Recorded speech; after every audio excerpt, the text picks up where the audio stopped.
നമ്മളിന്ന് ഉണ്ടാക്കാൻ പോണത് ഏത്തക്കായ എലിശ്ശേരിയാണ്. അധികം പഴുപ്പില്ലാത്ത പച്ചയായിട്ടുള്ളതാണിത്. ഇത് 2 പഴം എടുത്തിട്ടുണ്ട്. ഞാനത് മിക്സിയിലിട്ട് കുക്കറിലിട്ട് 2 വിസിൽ വെക്കാം. തേങ്ങയാണ്. അതിലേക്ക് ഞാൻ കുരുമുളക് പൊടിച്ചതാണ് എൻ്റെ കയ്യിലുള്ളത്. അപ്പം ഞാൻ ഒരു 1/4 ടീസ്പൂണ് കുരുമുളക് പൊടി, പിന്നെ കുറച്ച് ജീരകം ഇതിട്ട് നന്നായി ഒന്ന് അരച്ചെടുക്കാം. അപ്പം ഇത് നന്നായി ഉടച്ചെടുക്കുക.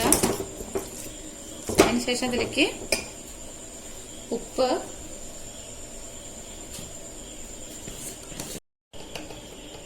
ആവശ്യത്തിന് ഉപ്പ്, കുറച്ച് മഞ്ഞൾപ്പൊടി, കുറച്ച് മുളക് പൊടി,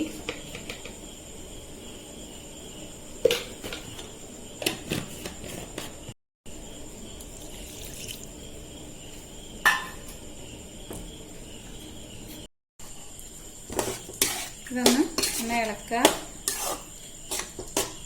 അപ്പം ഇതിലുണ്ടായിരുന്ന വെള്ളമാണ് കേട്ടോ. അത് ഞാനത് സ്മാഷ് ചെയ്യാൻ വേണ്ടി മാറ്റിയതാണ്. ഇതിൽ ചെറിയ ചെറിയ പീസൊക്കെ കിടക്കുന്നുണ്ട്. അത് കുറച്ച് അങ്ങനെ ഇരുന്നോട്ടെ വെച്ചാണ്.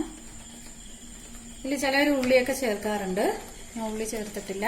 ഇനി നമ്മൾ അരച്ച് വെച്ച തേങ്ങ, അതായത് ജീരകവും കുരുമുളകും ഇട്ട് അരച്ച് വെച്ച തേങ്ങ ഇതിലേക്ക് ചേർത്തിട്ടുണ്ട്. ഇതൊന്ന് നന്നായി തിളയ്ക്കണം. അത് നമ്മൾ തിളയ്ക്കാൻ വെച്ചിട്ടുണ്ട്. ആ സമയം നമുക്ക് ഒരു പാൻ വെച്ചിട്ടുണ്ട്. അതിലേക്ക് ഞാൻ കുറച്ച് വെളിച്ചെണ്ണയാണ് വെച്ചത് കേട്ടോ. കുറച്ച് കടുക്, ഇതിലേക്ക് ഞാൻ തേങ്ങ, അതായത് ഒരു തേങ്ങ ഫുള്ളായിട്ടുണ്ട്. ഇത് നന്നായി വറുത്തെടുക്കും. നല്ല ബ്രൗൺ കളറാവുന്ന വരെ വറുത്തെടുക്കും. കറിവേപ്പില ഇടാം. വറുത്ത് വെച്ചിരിക്കുന്ന തേങ്ങ ഇതിലേക്ക് ഇടുക. ഇളക്കുക.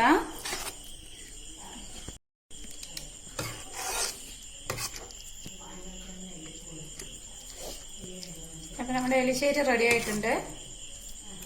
അപ്പോൾ ചോറിൻ്റെ കൂടെ കഴിക്കാൻ പറ്റിയ നല്ലൊരു ഡിഷാണ്. അപ്പോൾ നിങ്ങളെല്ലാവരും ഒന്ന് ട്രൈ ചെയ്ത് നോക്കുക. ലൈക്ക് ചെയ്യുക, ഷെയർ ചെയ്യുക, സബ്സ്ക്രൈബ് ചെയ്യുക. എല്ലാവരും കാണുന്നതേ ഉള്ളൂ, ലൈക്ക് ചെയ്യുന്നില്ല, സബ്സ്ക്രൈബ് ചെയ്യുന്നില്ല, കമൻറ്റ് ചെയ്യുക. Okay, thank you.